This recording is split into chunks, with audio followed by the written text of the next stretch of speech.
13, the New Living Translation. O Lord, how long will you forget me forever? How long will you look the other way? How long must I struggle with anguish in my soul, with sorrow in my heart every day? How long will my enemies have the upper hand? Turn and answer me, O Lord my God. Restore the sparkle in my eyes, or I will die. Don't let my enemies gloat, saying, we have defeated him. Don't let them rejoice at my downfall. But I trust in your unfailing love. I will rejoice because you have rescued me. I will sing to the Lord because he is good to me. Happy Easter! Did you forget already? I know I did. True story. Ryan called me and left a voicemail on Tuesday, just wondering how my sermon was coming along and wanting to know if I needed any help. So I called him back. And when he picked up the phone, he said with lots of enthusiasm and spunk, Happy Easter! It just caught me off guard. Easter's over. In the midst of trying to fix the boat, get to school on time, pick up the kids, put in extra time for my job so I can learn about cat scanning, get everything I need for the concession stand, figure out what I'm having for supper, you know, life, I forgot already. We had just celebrated the most precious gift that anyone in this room has ever received. Our Lord Savior sacrificed his one and only Son for you and for me to save us from sin. Have you been there? I know I have. It is late at night. You're trying to sleep. It's dark, and your mind just won't shut off. God, where are you? My brother is driving me crazy. He will not leave me alone. God, my coworker, she's driving me insane. My kids, they're on my last nerve. Can you fix this? God, there's not enough money to pay the bills. Can't you find some for me? God, I need your help. There's this kid at school. He keeps picking on me. Can't you make him stop? God, there's this girl that I really like. Can you make her like me? I will go to church the rest of my life. God, why would you let someone who just started coming to this church, who's already fought cancer, and one, let her get sick again? They're trying to do the right thing. Why, God, would you let somebody who put their heart and soul volunteering their time to grow a baseball association to something that they could be proud of? But yet, people don't see that. All they see are the negatives. I found a story on the blog I would like to share with you today. It's long, but it's entitled 20 by 20. In honor of leaving my teenage years behind, in the next month, I'll be posting 20 blogs on my 20th birthday. 20 by 20. Hashtag 20 by 20. The possibilities are endless.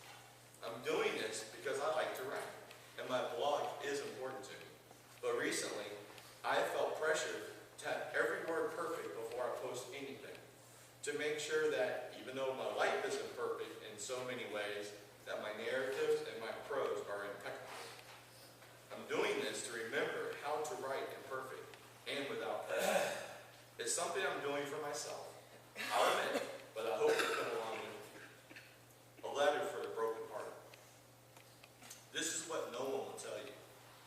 After the mission trip has gone wrong, after the songs go stale, after your Bible has been shoved on the top shelf, and every effort to need to open it is enough to make you cry. After it all, this is what no one tells you. It feels odd to be writing this because at 19 years old, I have neither wisdom nor age to offer. Raw experience only, sorry. But 9 years and 11 months has given me enough experience to know that when sacred words lose their holiness, there are things that you don't hear. No one tells you that the silence will be long. It will fill up every available space in your heart. You'll be amazed at how much weight there is to nothing. You'll find doubt where there should have been faith, sand where there should have been rock, a dry, dusty hole where there should have been a well. No one tells you that it changes you. You get small.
emotions, meaning wears you down. When you are cross-eyed with exhaustion, you keep praying, keep reading, keep talking and talking and talking, because people are asking you, how are you doing? No one tells you it's okay to give up. I gave up. I put the Bible on the shelf. Stop asking God to show up. I prayed small prayers. Get me through this day. God, thank you for my family. God, a postcard would be nice. God, from wherever you are. And then I came back to college in real life, and I discovered that giving up did not solve my problems. I found them where I had left them. But my exhaustion, it was there too, right where I had left it. Spiritual fatigue isn't solved by sleeping as much as possible, though I tried to cure it that way. I am so tired, I wish that Jesus would just take my hands in his and rub the blistered palms. There's something intimate in the calloused, bloody hands of a carpenter from Nazareth coping my own, covering them, pressing them together so that the emptiness I have found and attempted to carry this far is pressed up like air through my fingers so that I can pray again. No one tells you that Jesus himself wandered into the desert too. Too sacrilegious to compare ourselves to Christ, but he did. He later cried out to a God that forsook him as he died for us, for me, so he could hold my hand and remind me that I serve a God whose burden is easy and his yoke is light, a God of living water. After everything has gone wrong, this is what no one tells you. Stop trying. Stop slicing your soul on jagged edges of your broken faith. But this is what I tell you. It's okay to give up. It's okay to stay up at 3 o'clock in the morning to watch the X-Files because you need to know that Mulder and Scully will make it. It's okay to put the Bible and the hymns and only pray sad bits of Psalms. It's okay to find holiness in the stories of your childhood. It's okay to ask God, why have you forsaken me? Because this is also what I tell you. It is worth it. Even here in the desert, I know the pain is worth it. You are not forsaken. You are not a failure. You are dearly loved. And that love is worth the struggle. It is worth giving up. Because when your strength finally fails you, then you find the Lord has not. See, with stories like that, they really give me faith. It reminds me that even in the darkness, I am not alone. We serve a God who is there for us, someone who understands us, who believes in us. In the preparation for my today's sermon, I also came across this story. One day, I was a freshman in high school. I saw a kid from my class walking home from school. His name was Kyle. It looked like he was carrying all his books, and I thought to myself, why would anyone bring home all his books on a Friday? He must really be a nerd. I had quite a weekend planned, parties and a football game with my friends tomorrow afternoon, so I shrugged my shoulders and went on. As I was walking, I saw a bunch of kids running down towards him. They ran to him, knocking his books out of his arms and tripping him, and he landed on the dirt. His glasses went flying. I saw them land in the grass about 10 feet away from him. He looked up and saw this terrible sadness in his eyes. My heart went out to him, so I jogged over to him, and as he crawled around looking for his glasses, I saw a tear in his eye. As I handed his glasses, I said, those guys are jerks. They really should get some lives. He looked at me, hey, thanks. There was a big smile on his face. You know, it was one of those smiles that showed real gratitude. I helped him pick up his books, and I asked him where he lived. As it turned out, he lived near me. So I asked him why I've never seen you before. He said he had gone to a private school before now. I would have never hung out with a private school kid before.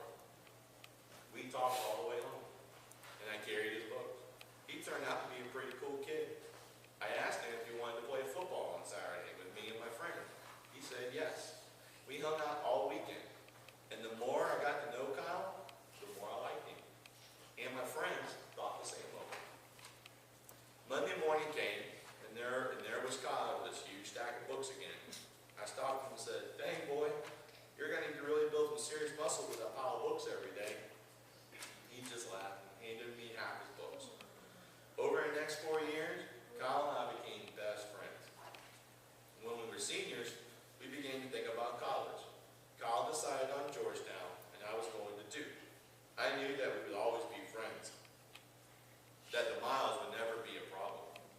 He was going to be a doctor, and I was going for business on a football scholarship. Kyle was a valedictorian of our class.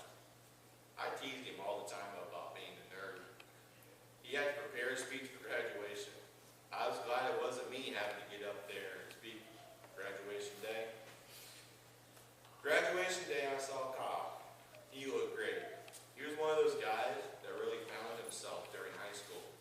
He filled out quite nicely. He actually looked good in glasses.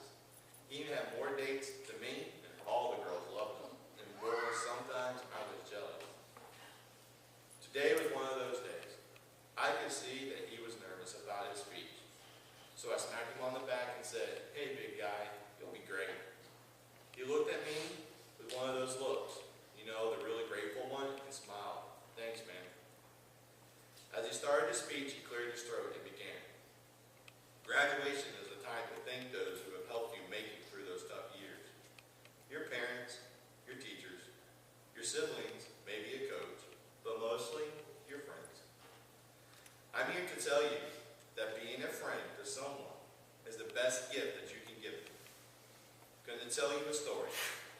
I just looked at my friend with disbelief as he told the story of his first day we met. He had planned to kill himself over the weekend. He talked how he had cleaned out his locker so his mom wouldn't have to do it later, and he was carrying all his stuff home.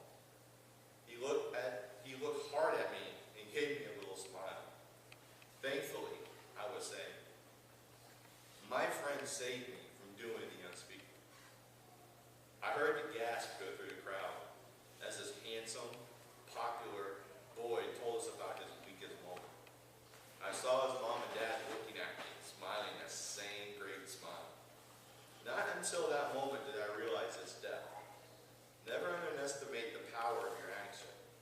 With one small gesture, you can change a person's life, for better or for worse. God puts us all in each other's lives for a reason. This story really resonated with me too. You know, in the midst of this crazy, messed up lives, God is there for us. He has not forsaken us. Maybe He's there when your brother, even though he's annoying, gets you a drink when you ask, without giving any lip. When your coworker apologizes and brings in your favorite dessert.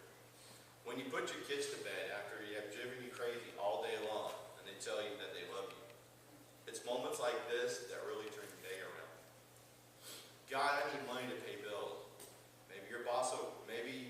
Maybe your boss asks you to work late because your annoying coworker called out sick. Or a community comes together raising funds when a tragedy happens to a great family. Maybe God knows that the girl you so desperately like and would do anything for wasn't right for you. You put the girl of your dreams right in front of you. It took you seeing her cheerleading outfit to notice, but you finally did. Maybe those people who started coming to church recently because maybe he knew they needed a church family. They needed a preacher taking the time out of his busy day to visit them in the hospital, to pray with them in their time of need. And oh yeah, those people hurt by cruel words from others at baseball. Maybe it's an old friend who happens to be a preacher reaching out to them on Facebook, trying to reassure them that they do have something special started.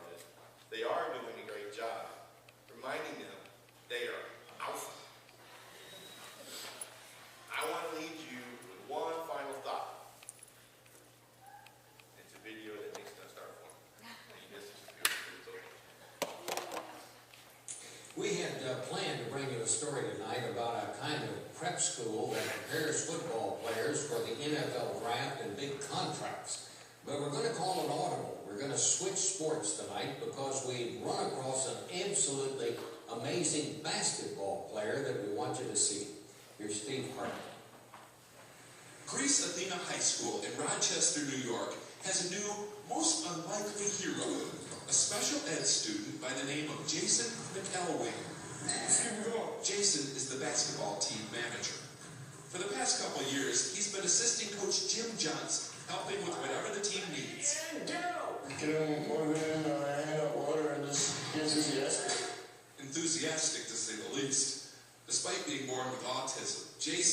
says his son has never had a problem expressing himself at basketball games. You know, I was always concerned that he might get a technical when they lose a game because he, start yelling or whatever. Let's have a hard practice tomorrow. All hour and a half. Let's get ready for KO. Let's go. 1, 2, 3, 2. Because he has been so devoted to the team, for the last game of the season, Coach Johnson decided to let Jason actually suit up. Not to play necessarily, just to let him feel what it's like to wear a jersey. At least that was the plan. But with 4 minutes to go in last week's game, Coach Johnson stood up and pointed to number 52, Jason McElwain. After years of fetching water and toweling off other people's sweat, Jason was actually in a game. His first shot was a 20-footer from the right baseline. Was it close? Did you almost I make it? just airballed it. I'm like, just, dear God, please, let's just get one basket. His second shot missed too, but the third was a chunk. A 3-point no-doubter. And Jason wasn't done yet. Not by a long shot. If I wasn't there to witness it, I would have witnessed it, And you caught fire. I just caught fire. That was hot as a pistol. Jason ended up shooting 6 3-pointers. One right after the other. He had 20 points total, and each time a shot went in, his teammates and the crowd went a little crazy. His last basket, right at the buzzer, created total mayhem. Because he is autistic, Jason says he's used to feeling different, but never this different. Never this wonderful. Steve Hartman, CBS News, Rochester, New York.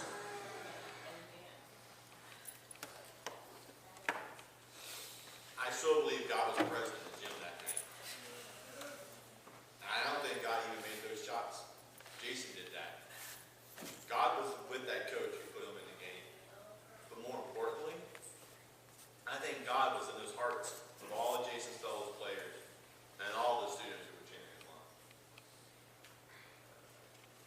So let us always remember that even though Easter is over, let us never forget that God is there when times are good. And he is there in our darkest of days, holding our hand